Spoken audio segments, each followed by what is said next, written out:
The Strange Case of Dr. Jekyll and Mr. Hyde by Robert Louis Stevenson. Chapter 1. Story of the Door.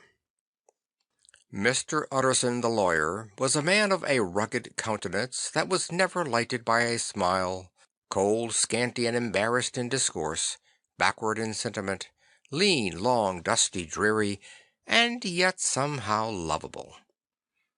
At friendly meetings, and when the wine was to his taste, something eminently human beaconed from his eye, something indeed which never found its way into his talk, but which spoke not only in these silent symbols of the after-dinner face, but more often and loudly in the acts of his life.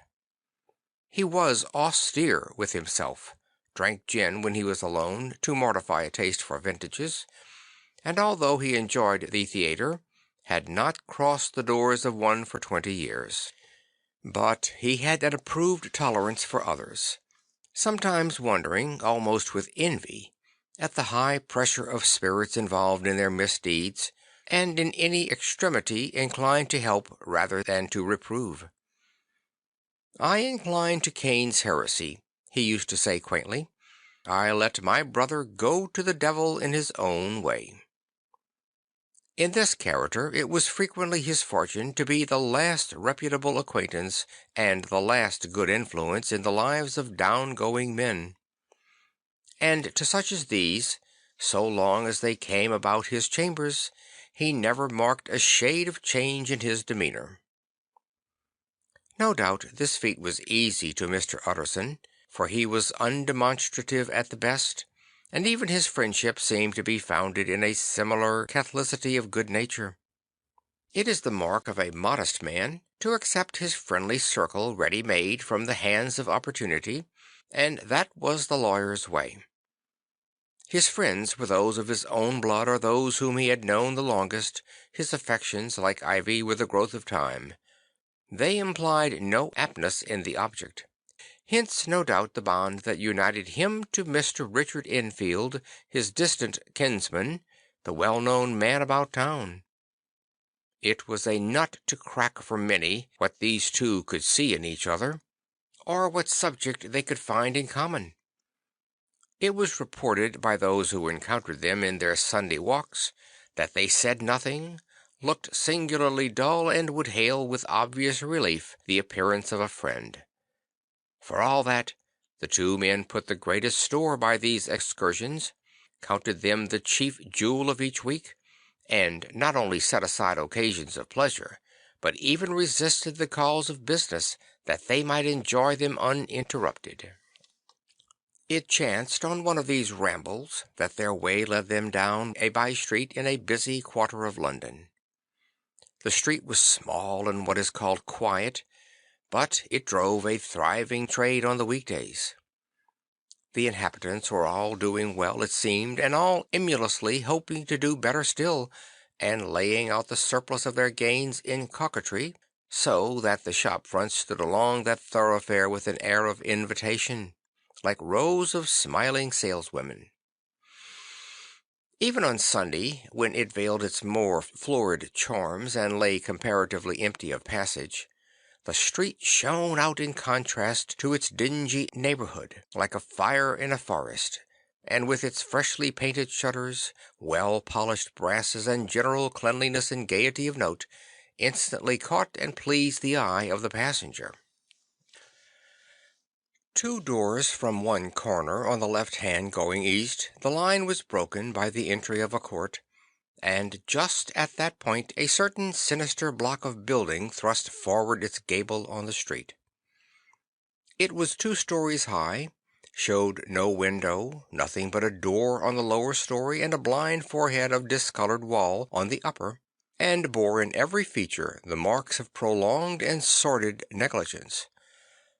The door, which was equipped with neither bell nor knocker, was blistered and disdained. Tramps slouched into the recess and struck matches on the panels. Children kept shop upon the steps. The schoolboy had tried his knife on the mouldings, and for close on a generation no one had appeared to drive away these random visitors, or to repair their ravages. Mr. Enfield and the lawyer were on the other side of the by-street, But when they came abreast of the entry, the farmer lifted up his cane and pointed. "Did you ever remark on that door?" he asked, and when his companion had replied in the affirmative, "It is connected in my mind," added he, "with a very odd story." "Indeed," said Mr. Utterson with a slight change of voice, "and what was that?" "Well, it was this way," returned Mr. Enfield. "I was coming home from some place at the end of the world about 3 o'clock of a black winter morning, and my way lay through a part of town where there was literally nothing to be seen but lamps. Street after street, and all the folks asleep. Street after street, all lighted up, as if for a procession, and all as empty as a church, till at last I got into that state of mind when a man listens and listens, and begins to long for the sight of a policeman. All at once I saw two figures, one a little man who was stumping along eastward at a good walk, and the other a girl of maybe 8 or 10 who was running as hard as she was able down a cross street. Well, sir, the two ran into one another naturally enough at the corner, and then came the horrible part of the thing, for the man trampled calmly over the child's body and left her screaming on the ground. It sounds nothing to hear, but it was hellish to see. It wasn't like a man, it was like some damned juggernaut. I gave a few halloa, took to my heels, collared my gentleman, and brought him back to where there was already quite a group about the screaming child. He was perfectly cool, and made no resistance, but gave me one look, so ugly that it brought out the sweat on me like running. The people who had turned out were the girl's own family, and pretty soon the doctor for whom she had been sent put in his appearance. Well, the child was not so much the worse, more frightened, according to the sawbones, and there you might have supposed would be an end to it. But there was one curious circumstance. I had taken a loathing to my gentleman at first sight. So had the child's family, which was only natural. But the doctor's case was what struck me. He was the usual cut and dry apothecary of no particular age and colour, with a strong Edinburgh accent, and about as emotional as a bagpipe. Well, sir, he was like the rest of us. Every time he looked at my prisoner, I saw that Sawbones turn sick and white with a desire to kill him. I knew what was in his mind, just as he knew what was in mine, and killing being out of the question, we did the next best. We told the man we could and would make such a scandal out of this as should make his name stink from one end of London to the other. If he had any friends or any credit, we undertook that he should lose them. And all the time as we were pitching it in red hot, we were keeping the women off him as best we could, for they were as wild as harpies. I never saw a circle of such hateful faces, and there was the man in the middle with a kind of black sneering coolness, frightened too, I could see that, but carrying it off, sir, really like Satan. "If you choose to make capital out of this accident," said he, "I am naturally helpless. No gentleman but wishes to avoid a scene," says he. "Name your figure." Well, we screwed him up to £100 for the child's family. He would have clearly liked to stick out, but there was something about the lot of us that meant mischief, and at last he struck. The next thing was to get the money, and where do you think he carried us but to that place with the door?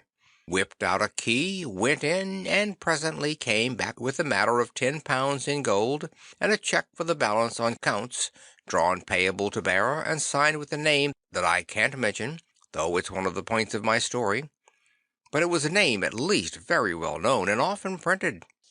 The figure was stiff, but the signature was good for more than that if it was only genuine. I took the liberty of pointing out to my gentleman that the whole business looked apocryphal, and that a man does not in real life walk into a cellar door at 4 in the morning and come out with another man's cheque for close upon £100. But he was quite easy and sneering. "Set your mind at rest," says he. "I will stay with you till the bank's open and cash the check myself." So we all set off, the doctor and the child's father, and our friend and myself, and passed the rest of the night in my chambers, and next day, when we had breakfasted, went in a body to the bank. I gave in the check myself, and said I had every reason to believe it was a forgery. Not a bit of it. The check was genuine. "Tut, tut," said Mr. Utterson. "I see you feel as I do," said Mr. Enfield.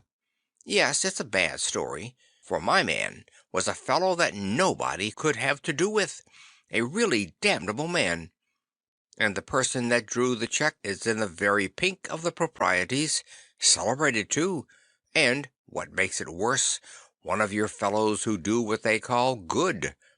Blackmail, I suppose, an honest man paying through the nose for some of the capers of his youth. Blackmail House is what I call the place with the door in consequence. Though even that, you know, is far from explaining all," he added, and with the words fell into a vein of musing. From this he was recalled by Mr. Utterson, asking rather suddenly, "And you don't know if the drawer of the check lives there?" "A likely place, isn't it?" returned Mr. Enfield. "But I happen to have noticed his address. He lives in some square or other." "And you never asked about the place with the door?" said Mr. Utterson. "No, sir. I had a delicacy," was the reply. "I feel very strongly about putting questions. It partakes too much of the style of the day of judgment. You start a question, and it's like starting a stone. You sit quietly on the top of a hill, and away the stone goes, starting others, and presently some bland old bird, the last you would have thought of, is knocked on the head in his own back garden, and the family have to change their name. No, sir, I make it a rule of mine, the more it looks like Queer Street, the less I ask." "A very good rule, too," said the lawyer. "But I have studied the place for myself," continued Mr. Enfield. "It seems scarcely a house. There is no other door, and nobody goes in or out of that one but once in a great while the gentleman of my adventure. There are 3 windows looking on the court on the first floor, none below. The windows are always shut, but they're clean. And then there is a chimney which is generally smoking, so somebody must live there. And yet it's not so sure, for the buildings are so packed together about the court that it's hard to say where one ends and another begins." The pair walked on again for a while in silence, and then, "Enfield," said Mr. Utterson, "that's a good rule of yours." "Yes, I think it is," returned Enfield. "But for all that," continued the lawyer, "there's one point I want to ask. I want to ask the name of that man who walked over the child." "Well," said Mr. Enfield, "I can't see what harm it would do. It was a man of the name of Hyde." Said Mr. Utterson. "What sort of a man is he to see?" "He is not easy to describe. There is something wrong with his appearance, something displeasing, something downright detestable. I never saw a man I so disliked, and yet I scarce know why. He must be deformed somewhere. He gives a strong feeling of deformity, although I couldn't specify the point. He's an extraordinary looking man, and yet I really can name nothing out of the way. No, sir, I can make no hand of it. I can't describe him. But it's not want of memory, for I declare I can see him this moment." Mr. Utterson again walked some way in silence, and obviously under a weight of consideration. "You are sure he used a key?" he inquired at last. "My dear sir," began Enfield, surprised out of himself. "Yes, I know," said Utterson. "I know it must seem strange. The fact is, if I do not ask you the name of the other party, it is because I know it already. You see, Richard, your tale has gone home. If you have been inexact in any point, You had better correct it." "I think you might have warned me," returned the other with a touch of sullenness, "but I have been pedantically exact, as you call it. The fellow had a key, and what's more, he has it still. I saw him use it not a week ago." Mr. Utterson sighed deeply, but said never a word, and the young man presently resumed. "Here is another lesson to say nothing," said he. "I am ashamed of my long tongue. Let us make a bargain never to refer to this again." "With all my heart," said the lawyer. "I shake hands on that, Richard." Chapter 2